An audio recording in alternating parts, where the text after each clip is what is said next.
اچانک کہا کہ بھائی کیا ہوا؟ دل کے وال خراب ہو گئے، اسٹینٹ پڑنا ہے، ذرا پنت میں لائن لگوا دے۔ سب کچھ ختم ہو گیا۔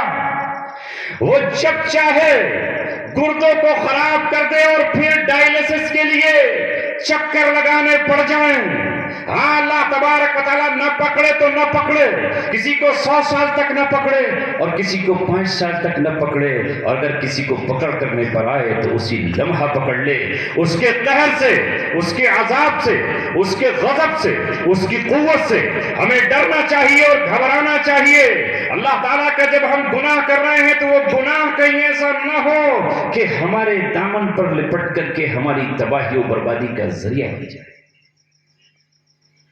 یہاں جو لوگ آئے ہیں میں ان سے گزارش کروں گا، یہ طے کریں کہ ہم اس مجلس میں جہاں ناچ ہو، گانا ہو، ڈی جے بج رہا ہو، بہن بیٹیاں کھلے عام ایک دوسرے کو، نوجوانوں کو دیکھ رہی ہوں، میں اس میں شرکت نہیں کروں۔ کریں گے ایسا؟ ہاتھ اٹھا کے وعدہ کرو انشاءاللہ۔ اور یاد رکھو، کوئی تمہارا کچھ نہیں بگاڑ سکتا۔ جب طائف کی گلیوں میں محمد رسول اللہ صلی اللہ علیہ وسلم کو زد و کوب کیا گیا، پیروں سے خون بہ رہا ہے، سر سے لے کر کے پیر تک آپ کا جسم لہو لہان ہے، اس وقت اللہ کے رسول نے کہا اِلَّمْ بِكَ عَلِيَّ غَضَبْ فَلَا أُبَالِي، اے اللہ اگر تو مجھ سے ناراض نہیں ہے تو مجھے کسی کی پرواہ نہیں ہے۔ حضرت ابن عباس رضی اللہ تعالیٰ عنہ سے اللہ کے رسول نے کہا تھا یا غلام اتق اللہ، اے غلام اللہ سے ڈرنا۔ اگر ساری دنیا جمع ہو جائے اور تجھے نفع پہنچانا چاہے، سارے دنیا کے حکمران اور بادشاہ جمع ہو جائیں اور تجھے چاہے کہ نفع پہنچا دیں اور اللہ چاہے کہ تجھے نفع نہ پہنچائے تو ساری دنیا تجھے نفع نہیں پہنچا سکتی، اور اگر اللہ چاہے کہ تجھے نقصان پہنچائے اور ساری دنیا کے حکمراں اور بادشاہ اور قومیں اور قبیلے اور کنبے اور افراد، جن و بشر ملائکہ مل کر یہ چاہے کہ تجھے فائدہ پہنچا دے، ان کی کوئی اوقات اور کوئی حیثیت نہیں ہے کہ تجھے نفع پہنچا دے یا اللہ کے نقصان سے روک دے۔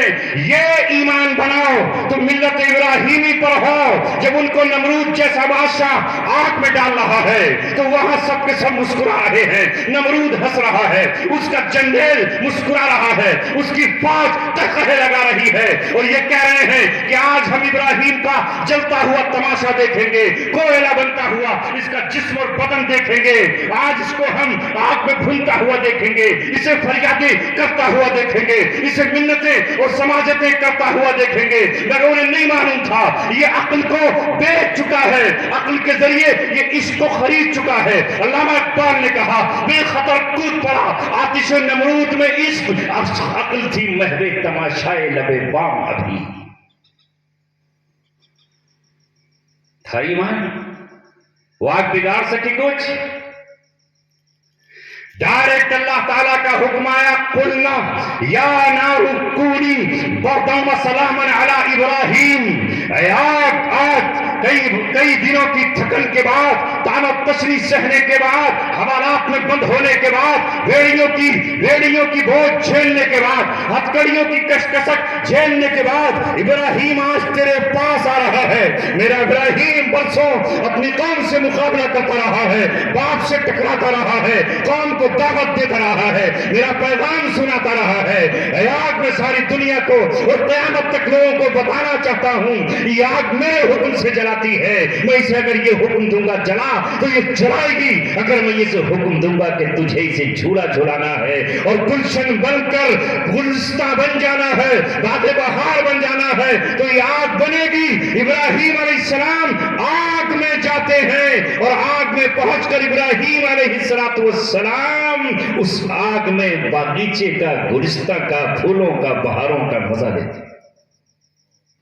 لیا کہ نہیں؟ کچھ بگاڑ پایا نمرود؟ اور جب وہی ابراہیم علیہ السلام نمرود سے مقابلے پر آتے ہیں تو وہ یہ کہتا ہے کہ مجھے کون ختم کر سکتا ہے؟ ابراہیم کے پاس طاقت کیا ہے؟ اس کے پاس قوت کیا ہے؟ اللہ تعالیٰ کہتا ہے او طاقتور بادشاہ، میں چاہوں تو طاقتور فرشتہ بھیج کر بتا سکتا ہوں میں کتنی طاقت والا ہوں، مگر میں تیرے دماغ کو، تیرے غرور کو، تیرے تکبر کو، تیری بڑائی کو ایک مچھر سے ختم کرانے والا ہوں، جس کی کمزوری کی مثال دی جاتی ہے کیا یہ مچھر ہے؟ اور مچھر بھی انہوں نے ایسا جو بیچارہ پیر سے لنگڑا تھا اور ایک پر کا تھا، اس نے اپنے ساتھیوں سے کہا ذرا مجھے اس کی ناک میں بیٹھ جانے دو، پھر میں اس کے سر پہ اتنے چپل لگواؤں گا جتنا غرور اس کا تھا وہ سارا نکلواؤں۔ گھبراؤ مت، رشتہ دار ناراض ہوتا ہے ناراض ہو جائے، روٹتا ہے روٹ جائے، تم تو یہ کہنا کل جب قیامت کا میدان آئے گا اے اللہ کے رسول تیری محبت میں میں نے اپنے سالے اور سسرالیے چھوڑ دیے، تیری محبت میں میں نے بھانجے اور بھتیجے چھوڑ دیے، تیری محبت میں میں نے اپنے پھوپا اور اپنے خالو چھوڑ دیے، ایک طرف تیرا مرحلہ تھا اے رسول، ایک طرف تیری ذات تھی، ہم نے تیرے رشتوں پر سب کچھ قربان کر دیا، اس وقت ابوبکر صدیق تمہاری سفارش کریں گے، عبیدہ بن جراح تمہاری سفارش کریں گے، اس وقت حضرت عمر ابن خطاب سفارش کریں گے اور کہیں گے اللہ کے رسول اگر ہم نے اپنے ماموں سے ناطہ آپ کے لیے توڑا تھا، حضرت مصعب بن عمیر کہیں گے اگر میں نے اپنے بھائی سے جدائی آپ کے لیے قبول کی تھی، حضرت علی کہیں گے اگر میں نے سارے جہاں کو آپ کے لیے چھوڑا تھا، حضرت عثمان کہیں گے اگر ہم نے آپ کے لیے اپنا کنبہ اور قبیلہ چھوڑا تھا، تو یہ 14ویں 15ویں صدی کے 2023 اور 24 کے وہ لوگ ہیں جنہوں نے آپ کی محبت میں اپنے بھائیوں کی پرواہ نہیں کی، اپنے عزیزوں کی پرواہ نہیں کی، انہوں نے شرط لگائی اگر ہمیں دعوت دینی ہے، ہمیں تقریب میں شریک کرنا ہے تو آؤ، یہاں ناچ گانا نہیں ہوگا، یہاں ڈی جے نہیں بجے گا، یہاں بے حیائی نہیں ہوگی، یہاں فحشکاریاں نہیں ہوگی، اس وقت اللہ کے رسول کی تمہیں ضرورت ہوگی، یہ بھائی تمہارے کام نہیں آئے گا، یہ چچیرے بھتیجے بھتیج تمہارے کام نہیں آئیں گے۔ کس کی ہمت ہے، کس کی طاقت ہے جو ہاں تمہاری سفارش کر سکے؟ سفارش ایک ہی ذات کرے گی، وہ محمد رسول اللہ کی ذات ہے۔ بتاؤ حوض کوثر پہ کون ہوگا، کون تمہیں جام دے گا؟ حوض کوثر کا زبان لٹکی ہوئی ہوگی، ہونٹ چٹکے ہوئے ہوں گے، پیاس سے تڑپ رہے ہوں گے، پسینے میں ڈوبے ہوئے ہوں گے۔ اگر اس وقت محمد رسول اللہ کے سامنے ہم نے کہا ہم نے آپ کے لیے سارے جہاں سے دشمنی مول لی تھی، اے آقا، اے ہمارے محبوب، اے شافع محشر، ہمیں ایک جام پلا دیجئے، رسول اللہ ایک جام پلائیں گے اور جنت میں جانے تک کے وہاں رہنے تک کوئی پیاس نہیں۔ آؤ سودا کر لو۔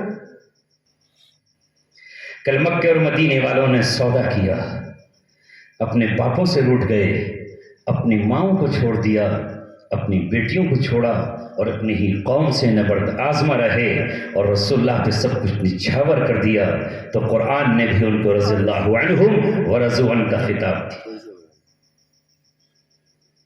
بس انہی الفاظ کے ساتھ، چونکہ وقت بہت ہو چلا ہے اور حضرت والا کی نصیحتیں بھی آپ کو سننی ہیں، اپنی بات یہیں ختم کرتا ہوں۔ اجالے اپنی یادوں کے ہمارے ساتھ رہنے دو، نہ جانے کس گلی میں زندگی کی شام ہو جائیں، حقیقت کہہ رہا ہوں، افسانہ نہیں کہتا، بہاریں لوٹ آئیں گی، بنا لو باغباں ان کو۔ وآخر دعوانا ان الحمد للہ رب العالمین۔